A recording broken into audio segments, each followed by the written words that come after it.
Fine. You know what? Fine. I'll just get back in the goddamn rowboat. Jesus Christ.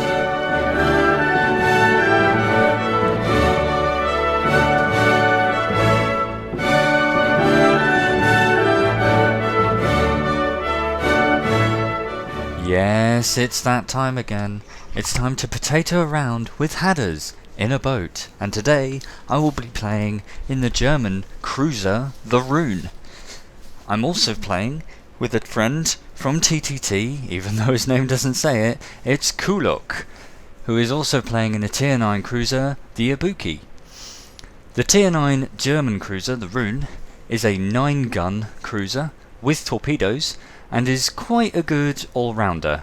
She's got 3 gun turrets with 3 203mm guns each, and these guns are arranged in an interesting order on the decks here. It's got 1 gun turret on the front and 2 gun turrets to the rear, so this ship is actually better at firing while kiting because you can use 2/3 of your firepower firing to the rear.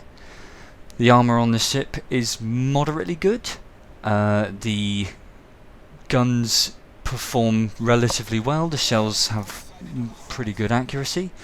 The torpedo tubes are on each side with the standard 6K torps for close quarters engagements. You can see here I've got mine fitted with a hydroacoustic search and a fighter plane as opposed to a spotter. And you can see because it's a Tier 9 cruiser, I also have the repair ability, so I can regain some of my health. At the beginning of this game then, it's the completely barren ocean wasteland that we have here, so there's no islands to hide behind. So this will be an interesting match and a different match that I want to highlight what you can do when you don't have any cover.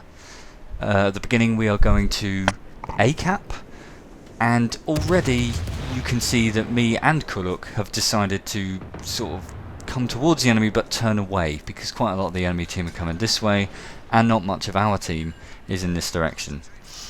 I've already started firing, and I am firing HE at the moment, which is unusual for a lot of German cruiser players because the AP performs very well.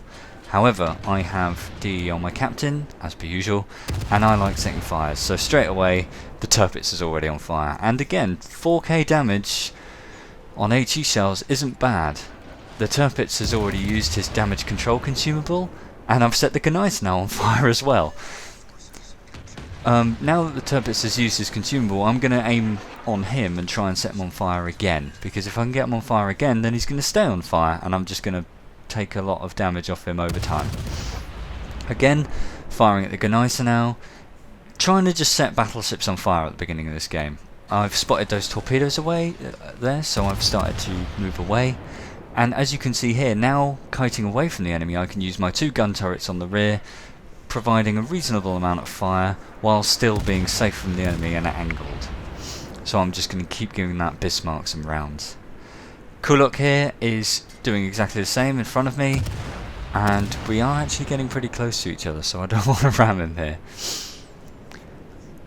So the Bismarck taking a few shells there, but he's actually manoeuvring, so I'm not hitting as many shells as I would like to. And you can see I'm actually doing Hadders' painted sort of ripple fire. I'm not just firing all the guns at once, I'm trying to fire one and then a different one so that I'm lobbing rounds in different directions, and this way if he does turn, then I won't miss all of them, I might just hit 1 or 2. It does mean if my aim is good, then I'll only get 1 or 2 hits anyway, but I would rather get 1 or 2 hits definitely than no hits, maybe. Both me and Kooluch are trying to set the enemy on fire at the moment. I believe that's Kooluch's fire on the Bismarck there. Kooluch, being in the Ibuki Japanese, HE is much more effective, but I get a fire myself. Unfortunately, the Bismarck has used his damage control consumable, so it's gone straight out. The raw damage over time with the HE though, while I hit his superstructure, actually isn't that bad. You can see there I'm aiming slightly above the waterline because I've seen him turning away.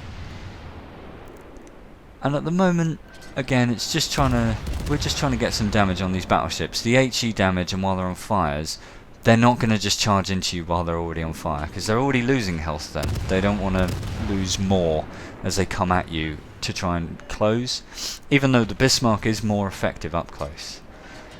On the mini-map here, you can see that me and Kooluch are sort of centrally placed, a bit further away from the enemy, and we have 2 battleships down to the southwest, just below A.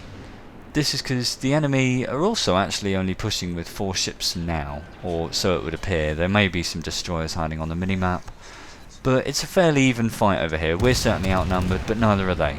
So, hence me and Kooluch are keeping our distance and just trying to lob rounds into the enemy, get some fires. But the enemy Roon has made a break for it. He's going to start moving in now, and already I've set someone on fire there. I don't think it was the Roon, but we're getting hits now. The Roon's going to turn away, and straight away I load AP.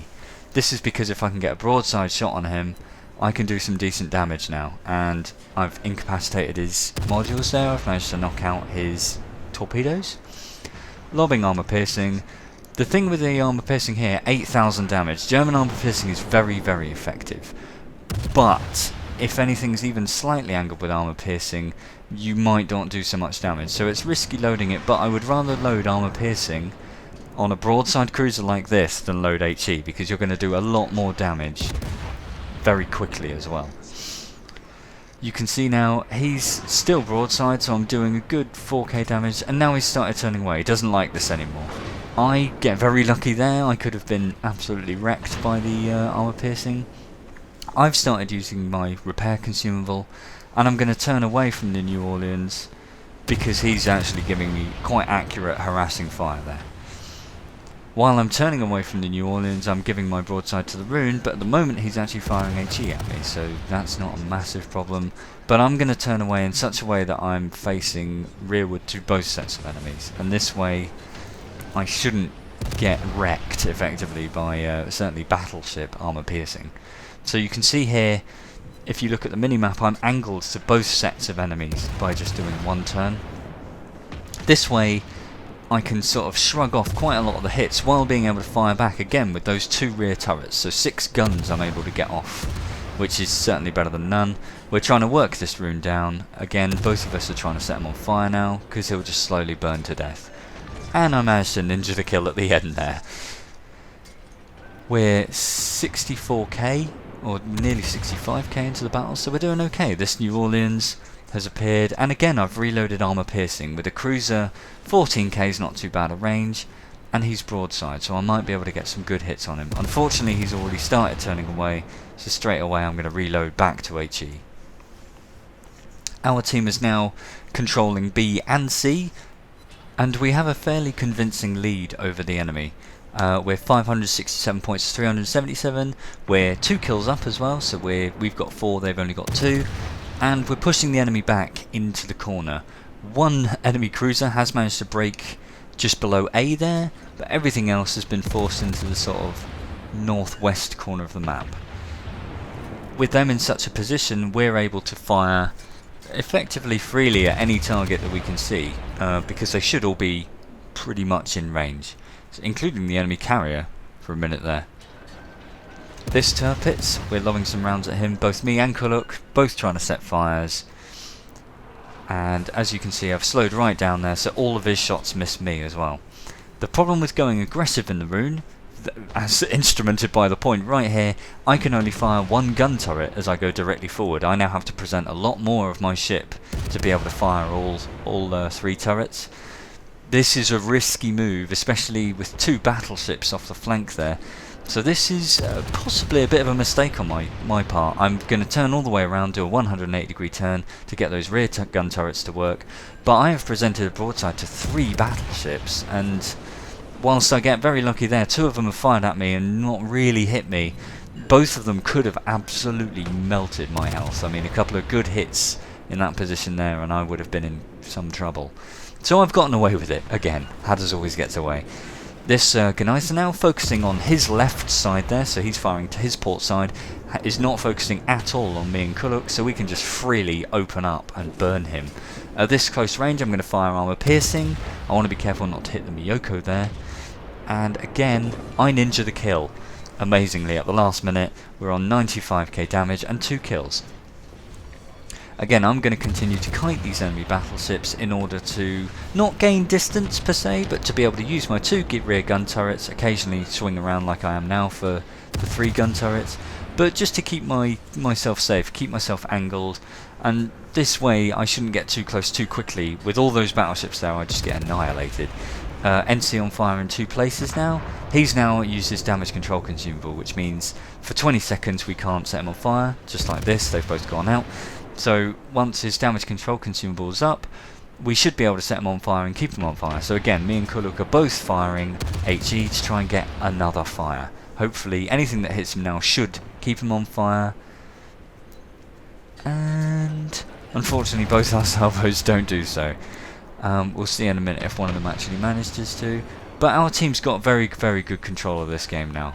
Our team's going to keep pushing, and by slowly just wearing them down like this and conserving our own health, we should be able to just melt the enemy team away.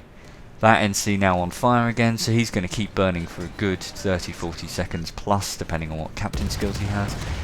One of the enemy DDs is actually trying to cap, which is noble of him. He's trying to get the game back. With them being down to 419 points, they're not looking in a good way with us on the 800 points we're on. He's not in the best way. I think it's an enemy Hatsuharu. He's got an enemy DD right next to him there, and he gets killed by our Kagero. So a tier 9 Japanese destroyer versus a tier 7 Japanese destroyer. Enemy Bismarck there, trying to get a bit closer. His secondaries are very effective at this kind of range if he's got all the skills. So he's actually sort of doing the right thing. Unfortunately, it's a bit too late, and he's already too low on health. Me and Kooluch are battering him. I don't manage to ninja the kill this time, the Miyoko gets it, so fair play. Enemy carrier in range. Normally I wouldn't fire at carriers over other ships, because a carrier ultimately, if he's in the position he's in now, is in quite a lot of trouble and he's not going to be concentrating. But the North Carolina's about to die anyway, and the other 2 ships, if you look on my minimap, are pretty much out of my range, and they're going to be very hard to hit. So carrier it is. We're up to 948 points, so the next kill will be the last kill, and I citadel him, which is actually my first citadel of the game with German armor piercing, which is, as I say, very unusual, but I have been firing a lot of HE, and that's game over. So we'll look at the post-battle results.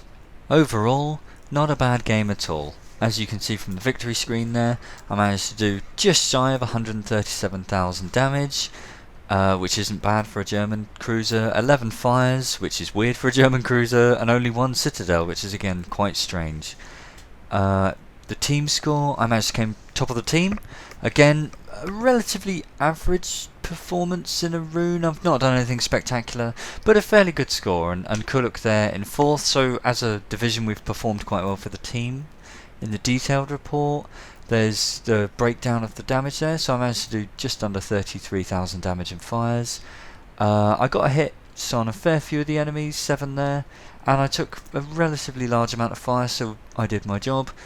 My premium horse screen, I managed to make just shy of 250,000 credits, and a relatively decent amount of XP there. I mean, it was the first game of the day, so not too bad. Moving on to lessons learned. You may have noticed here that Hatters didn't actually do anything too potato, so I'm just going to go for more general points. Number 1, use armor piercing when you can. In this game we had to keep a bit more of an offset because it was completely open and there was no cover. However, I got a couple of opportunities there to get away AP, and as you saw, it was quite effective when I did manage to fire it. Normally I would fire AP at much closer targets though. Point number 2, know your ship. In this case you could see quite well I used the Roon by kiting and using the 2 gun turrets on the rear to have more of an effect on the battle. And thirdly, take your time. You could see me and Kooluch were very precise, very steady. We just did what we could do when we could, and we didn't take any horrendous risks. Risks can be good because you can get a big reward, but sometimes they can come off quite badly. I've been a slightly less potato Hatters. I hope you enjoyed. Please like, subscribe and comment, and until next time I will see you all on the ocean's blue.